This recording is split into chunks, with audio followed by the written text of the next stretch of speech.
Bigla na lang dumating ang napakalakas na hangin na merong kasamang malakas na ulan. Isang klase ng panahon na nangyayari kada taon, na bigla na lang humahangin ng malakas at bumubuhos ang malakas na ulan kung kailan niya gusto. Tribunada kung tawagin. Ano kaya mangyayari sa van life at camping natin? Yan ang dapat yung abangan. Grabe yung pinagdadaanan namin. Talagang hinahagupit kami ng malakas na hangin dito at ulan.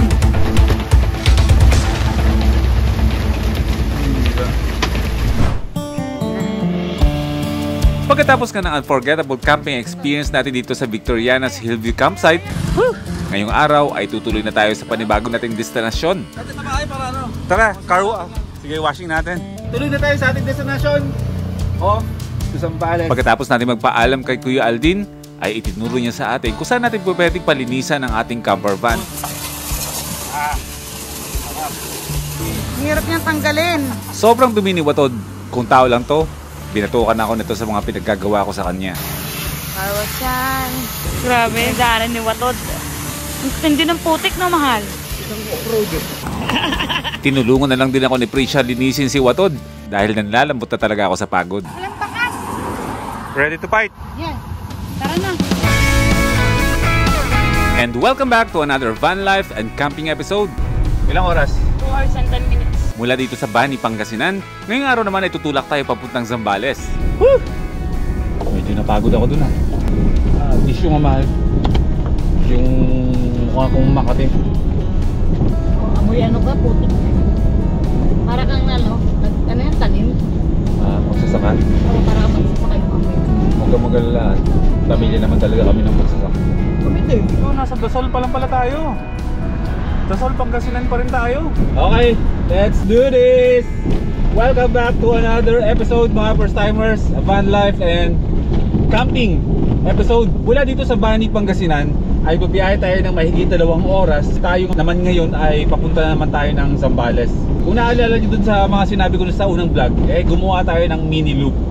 Hindi naman yung loop na malala, mini loop lang, maliliit lang. At least yung biyahe natin is paikot.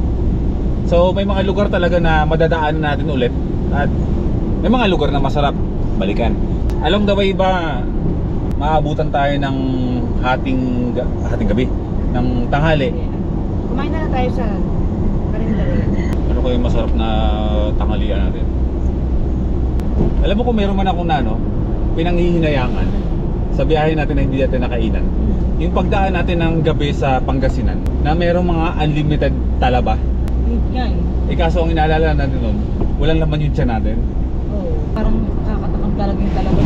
Siguro 100 pesos lang yun, 100 pesos andi talaba, no? Oo. Masarap yun kaso nag-iingat na rin tayo sa ganun Kasi may hirap na yung masiraan ka ng tiyan at nasa biyahe tayo. Para sa akin, di bali na masiraan ka ng ulo, huwag yung masiraan ng tiyan, di ba? Oo, hindi Ganun ba yan? Ako ng tiyan, wag ng ulo. Pag nasiraan ka ng ulo, wala nang lahat. Masiraan ka na lang ng loob. Ganun din yun, Siraan na nga ako ng tiyan, wag lang yung ganon. Ulo, loob. Ano po ito? Baliktara ng utak nito. Patola. Diba patola? Pagkarating namin ng Santa Cruz, Zambales, ay huminto muna kami sa isang karinderya. Mga palabok. Anong na-order mo? Aminin natin na masarap talagang kumain sa mga karinderya, lalo na kapag nasa biyahe ka. Ano po ito, sisig? Sige, isa nito. Meron kang libreng suka? Ay, libreng sabaw. Meron? Sige po. Sinigang. Salamat. Bagay sa'yo yung damit. Huh? Ano lasa? Tinisan mo na yung sili? Oo, pero hindi maanghang. Sarap. Kulang sa anghang? Sili. Sisig din Yan, masarap.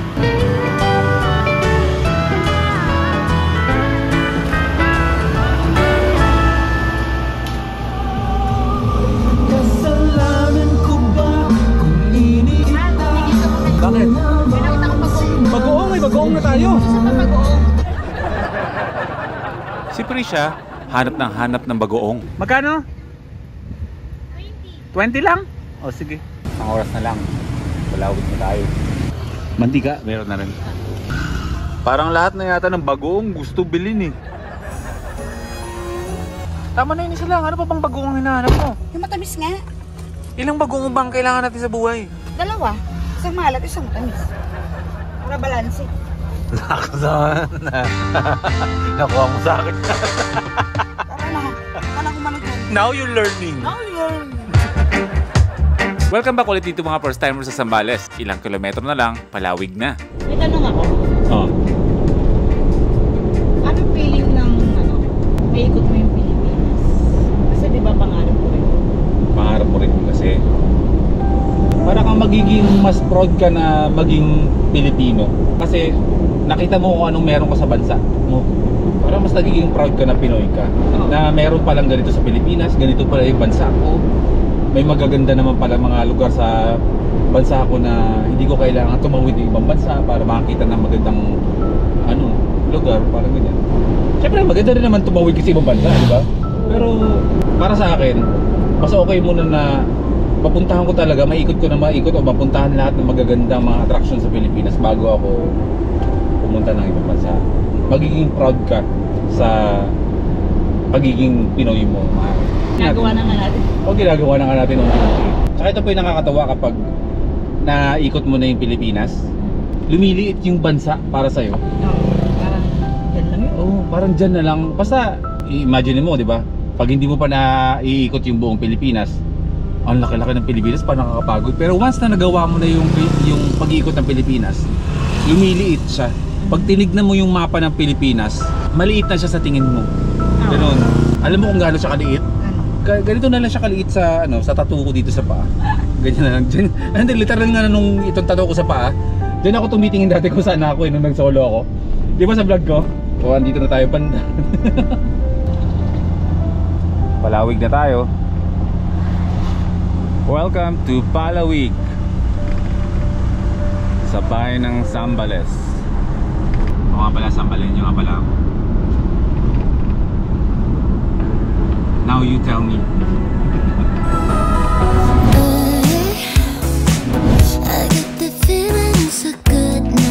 And we are now road to 400,000 subscribers. 400,000 na mga first timers. At kung hindi ka pa nakakapag-subscribe, mag-subscribe ka na para mas updated ka sa mga paparating nating malalaking mga biyahe. At babalikan nga natin ngayon ang pinakapaborito kong raw camping spot dito sa Zambales, ang Camp Sitio Tangal na matatagpuan dito sa bayan ng Palawig.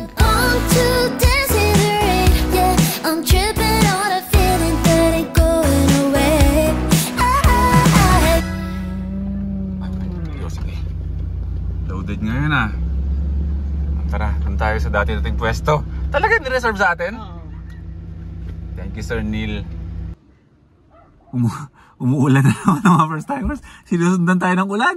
Pero galing na kami doon kanina. Siguro may mga higit 30 minutes na tayo. Nakipag-chikahan muna tayo sa mga ibang kaibigan natin na nandito na, mga nakasama ba natin sa first timers camp. So ang gagawin ko, hindi ko alam kung lalabanan ko na bang itong patak ng ulan na to. Pero yung spot natin is yung spot din naman natin nung first timers camp 2. Parang ito na lagi yata ang nakalaan na spot palagi. Every time na dadating, ay ito na yung nire-reserve ni Sir Ernil sa atin. Maraming salamat po. Laban na to, kahit na medyo umuulan-ulan. Set up lang ko ng Mag-set up mabilis. na ako. Susubukan ko ng mabilis kahit umuulan. Sa minivan na kakailinis, araw-araw may bagong trip. Dagat, bundok, kahit saan, kasama ang hangin, tanaw ang buwan. Kape sa umaga, apoy sa gabi, tahimik na paligid, preskong hangin. Walang arte, walang palabas, totoo ang kwento sa bawat lakad. Kahit malayo, parang ang lapit, sa mga vlog mo, ramdam ang init ng simpleng buhay na may kulay. Boy P, ikaw ang tunay. Kay Boy P, chill lang ang vibe. Sa gitna ng nature, buhay ay light. Ilog o dagat, bundok o bukid, simpleng labay pero puno ng lambing. Walang script, walang arte, basta puso ang bit-bit. Kahit saan mapadpad, K-Boy P, yeah, yeah. K-Boy P, tunay ang saya.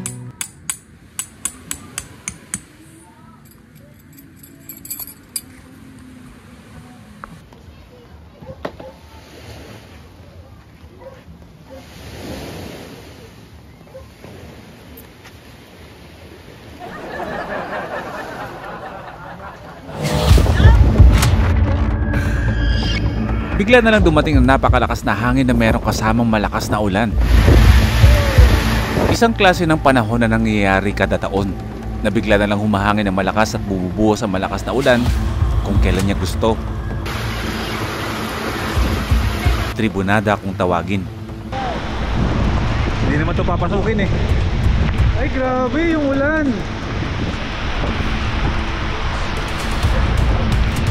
Tinatakpan ko to eh.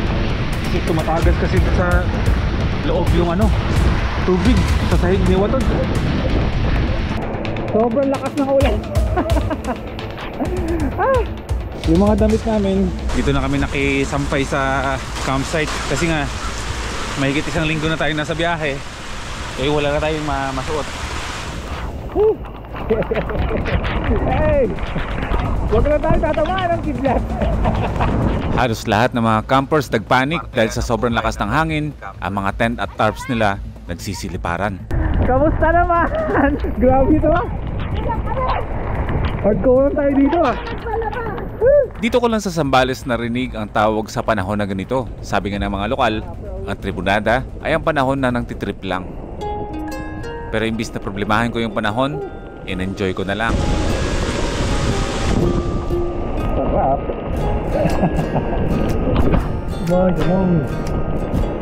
Ba't ko pipiliing mamroblema? Eh pwede ko namang piliing maging masaya. Sabi sa tagal ng panahon, ngayon lang ulit ako naligo sa ulan.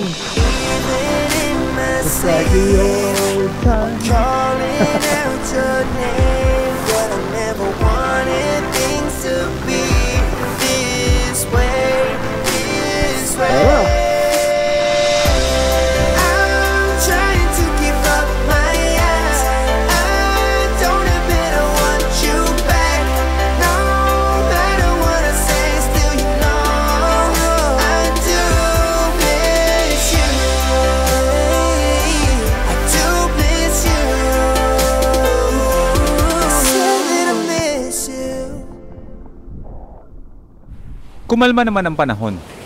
Pero kinagabihan, grabe yung pinagdadaan namin ngayon dito sa Camp Sitio Tangal, mga first timers. Talagang hinahagupit kami ng malakas na hangin dito at ulan. Yung mga ganitong sitwasyon, wala tayong magagawa. Gawa ito ng kalikasan. Nasaan si Prisha? Wala siya dito. Ito. Ate, Sarap. salamat. Oh, may Bakwa and ano ba yan? Pakbet. Salamat po ate. Salamat. Yung binigyan na lang kami ng mga kapitbahay namin ng ng makakain kasi hindi na rin kami talaga makapagluto. Ang lakas ng ulan.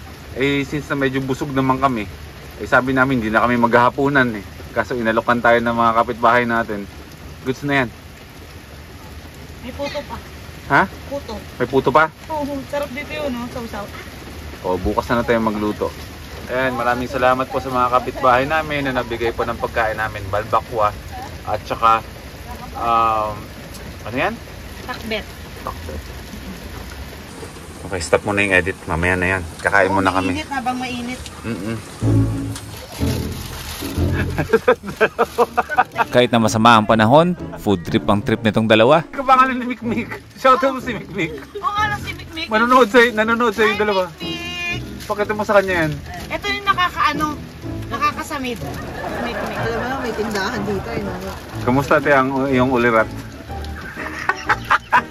Ito naman ang ate Kirby namin.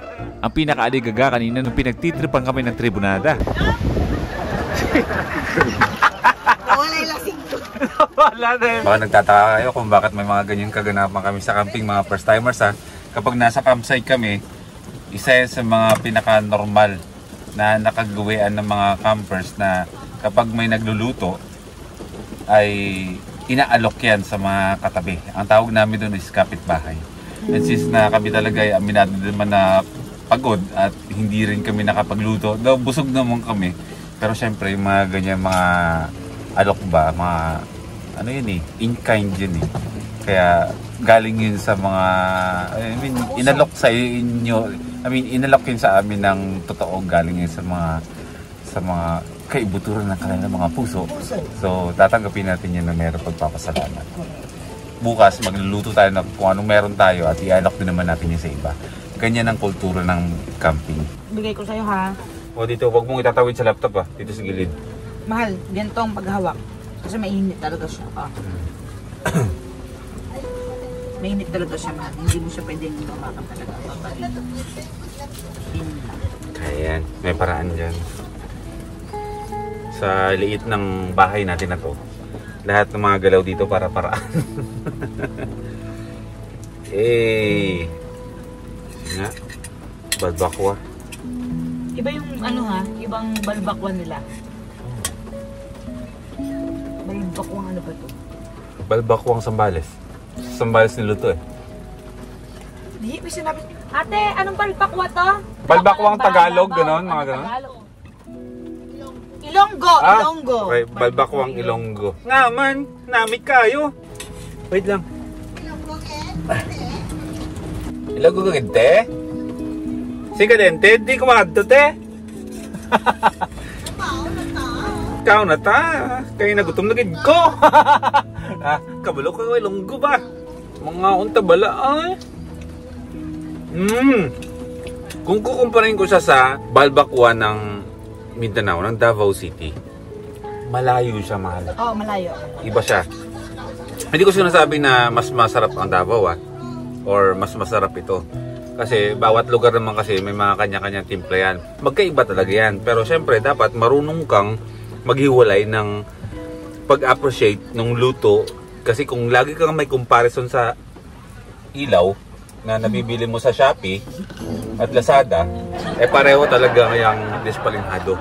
Kaya kapag bibili kayo ng mga gamit, di bali lang bumili kayo ng mahal kaysa bumili kayo ng mura. Kasi kapag mura, mabilis masira, bibili naman kayo, masisira bibili. Kapag bumili kayo ng medyo mahal, matagal ang buhay. Punta doon.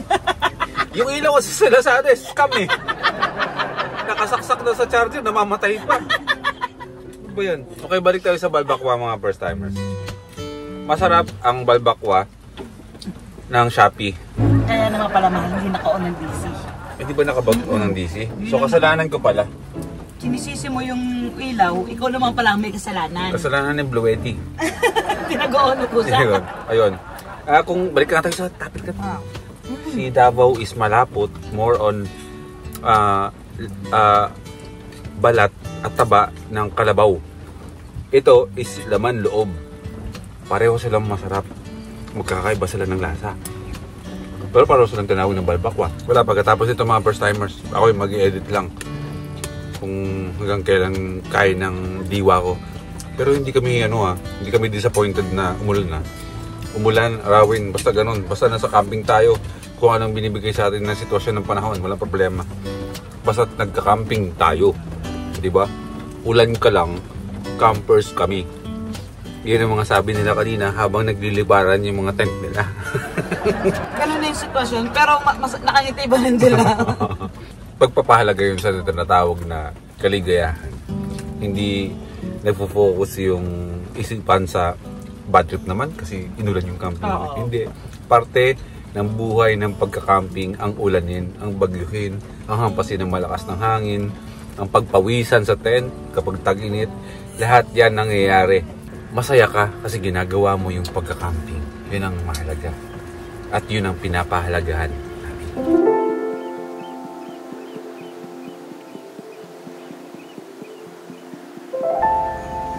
Ako ang tulog to.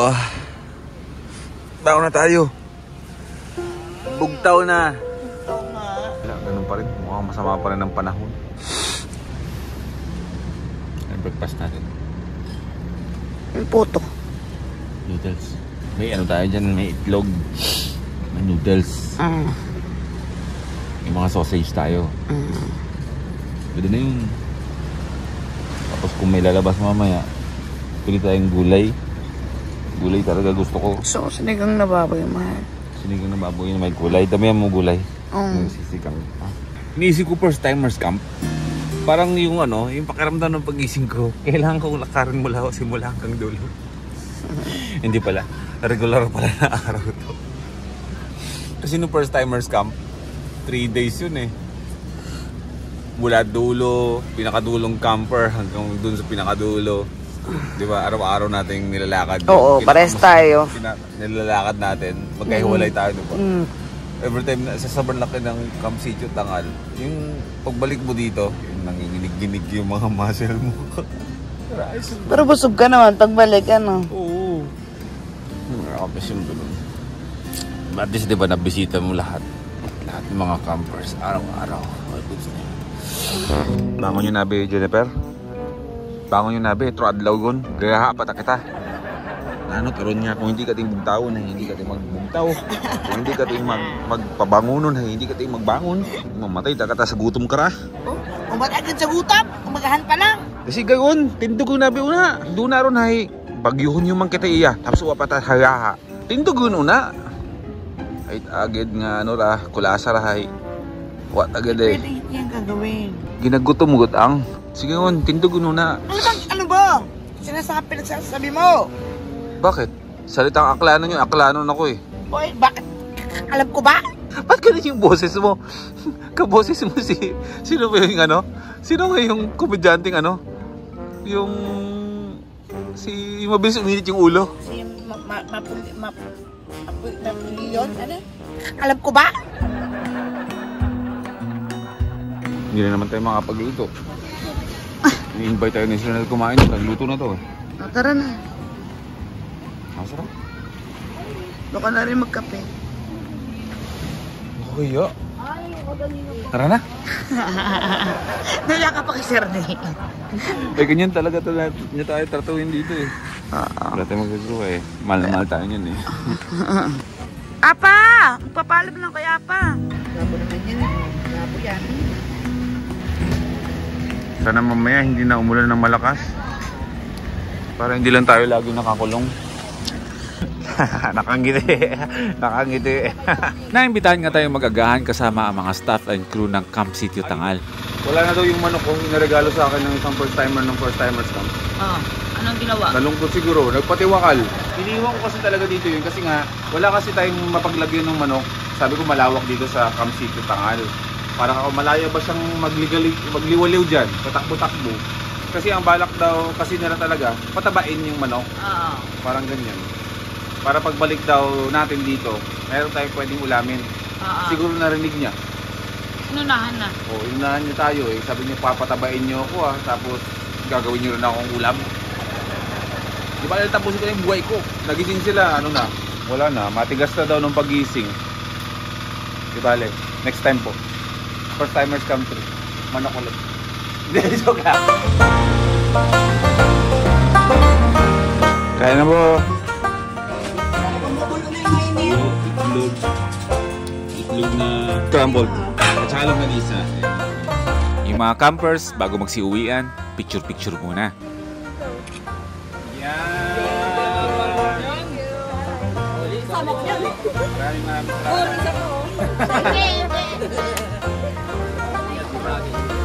Enjoy na kayo. Hindi mo itong anak ko eh. Ay vlog.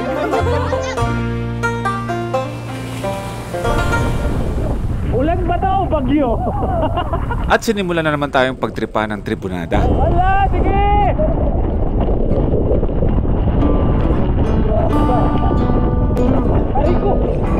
Sa mga oras na to, kailangan ko nang baguhin ang posisyon ng ating sasakyan para hindi liparin yung mga tarp natin. Go, go. Sige, go. Diretso, diretso. Diretso, diretso. Diretso, diretso. Wow! Ingay! Ha, ha, ha! Okay na! Take two.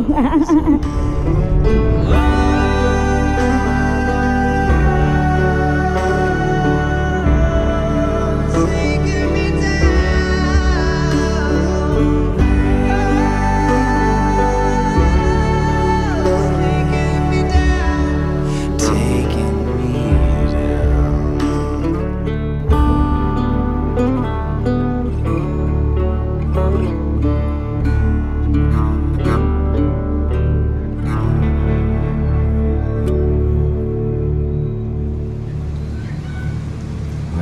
sa inyo mga first timers sa 3 araw natin nandito. Hindi tayo nakaranas ng magandang sikat ng araw. Lakad-lakad tayo sa dagat. Good morning ulit. Ngayong araw ay babounce tayo. Pero hindi naman tayo magmamadaling umalis. Kahit mga after lunch lang. Kasi yung mga nilaban naming mga damit hindi matuyo-tuyo. Kasi nga walang araw. Tribunada pala ang tawag sa panahon na ganito sa Zambales or siguro mga Kalawig probinsya rin. Nakakaranas ng mga ganito. First time mo nga lang marinig yung tribunada na panahon. Yun yung term nila dito.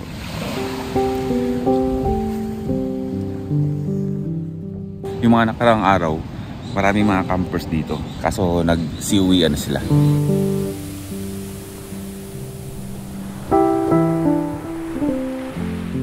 Naglaylon na yung backpack sa mukha ko dahil sa lamig. At kung bakapal na naman ang aking bigote, ang ibig sabihin niyan ay ang tagal na natin sa kalsada. Nakakalimutan ko. Diyan yung malalaman kung matagal na ba akong nasa biyahe. Kahit napapanood yun na nakakailang upload pa lang yung biyahe. Pero ito yung basihan nyo. Yung bigote ko mga first timers. Kapag sa simula ng vlog, okay pa yan. Kakashave ko lang. Tapos sa mga susunod na vlog, medyo makapal na agad. Ang ibig sabihin nun, maraming araw na linggo na ang lumipas. At 3 video pa lang napapanood ninyo. Ganun talaga. Yan ang batayan natin ha. Sa bigote ni Boy first time. Doon yung malalaman kung gaano katagal akong nasa kalye. Ganun ako katagal. Kung gaano na ako katagal sa biyahe. Kahit nasabihin mo na masama ang panahon, napakaganda pa rin sa paningin ko yung karagatan.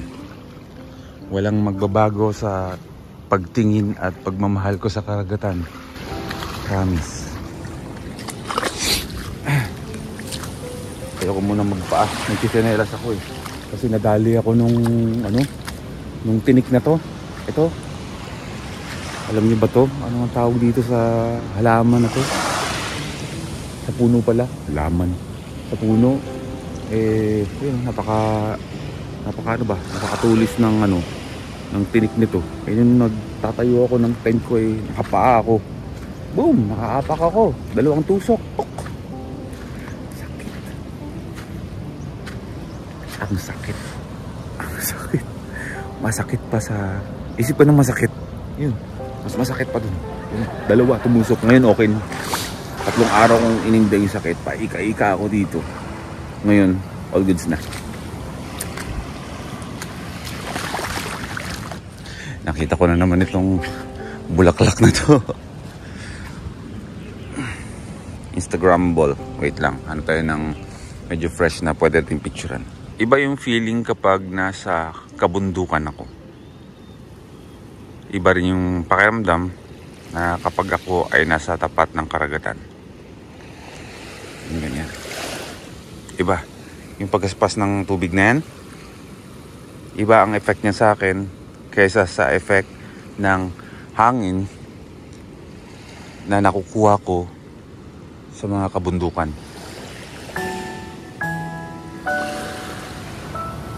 Pareho silang therapeutic pero magkakaiba sila ng effect sa akin. Dagat pa rin. Pero ilang percentage lang naman ang nilamang nung dagat sa bundok. Pareho ko yung gusto. Ganyan yung bundok, dagat ganyan. Sinukat pa talaga yun, no? Ganyan. Iba ang effect sa akin ng dagat talaga. Napakasarap. Yung panahon natin, wala tayong magagawa. Ilang linggo yata ang ganyan yan eh. Nagkataon lang talaga na saan ba ako pupunta? Tayo. Nagkataon lang na ganito talaga nung natatna natin yung lugar. Pangasinan, nagsimula sa Baguio, hanggang sa nagpunta tayo ng Pangasinan. Sa La Union lang medyo mainit. Pagdating dito sa Zambales, mas malala ang panahon. Pero okay lang. Walang masama sa masamang panahon kapag tayo ay nasa biyahe at ginagawa natin yung mga bagay na gusto natin. Hindi yan, kumbaga, umaalis tayo dahil gusto natin kumalma. Umaalis tayo dahil dun tayo masaya. Yung mga panahon na ganito, okay lang yan kahit masama ang panahon. Hindi tayo maapektuhan.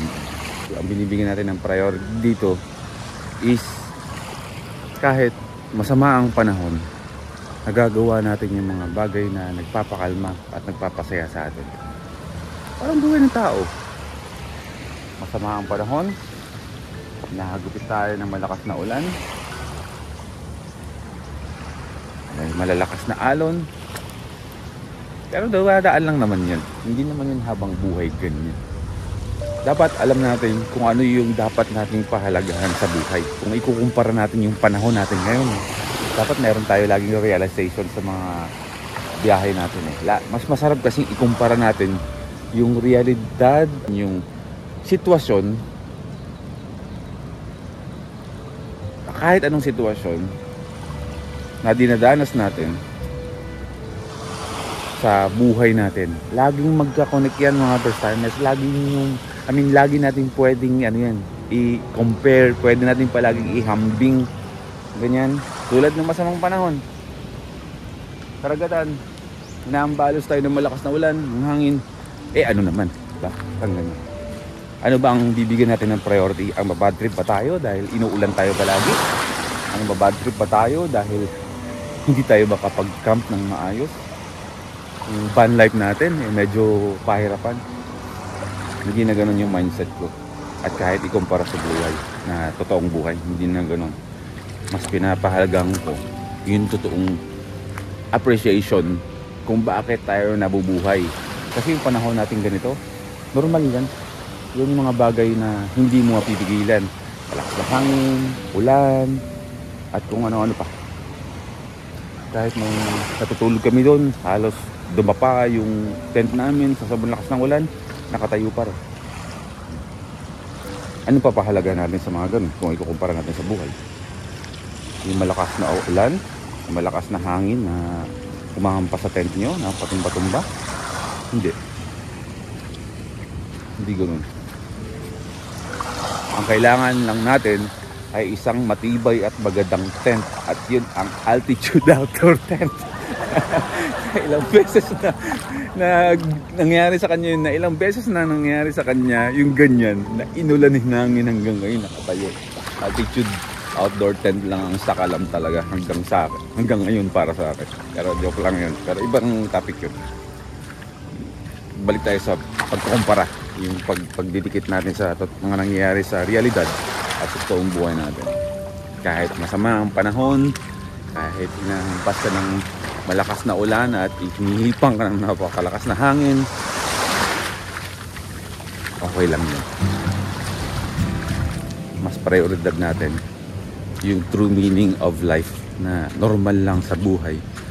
Kung ikukumpara natin na hampasin ka ng hangin, ulanin ka ng malakas, ang importante, hindi ka nagpapa-apekto at hindi ka basta-basta natitinag. Mas i-appreciate natin yung totoong meaning ng buhay.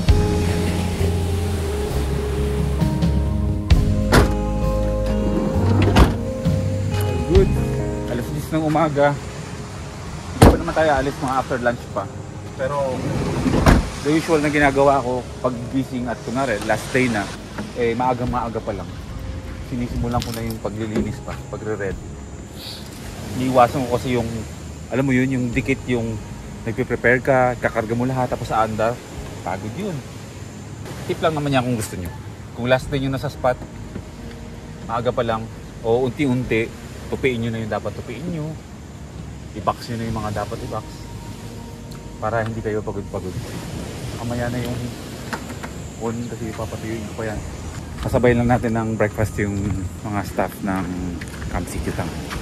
Iiwanan na naman natin yung lugar, pero babalikan natin. Huwag pa nga sana magstay dito kahit mga isang linggo. Pero life must go on eh. Oh, bilisan nyo na! Tumulan! Okay, let's go! Next destination!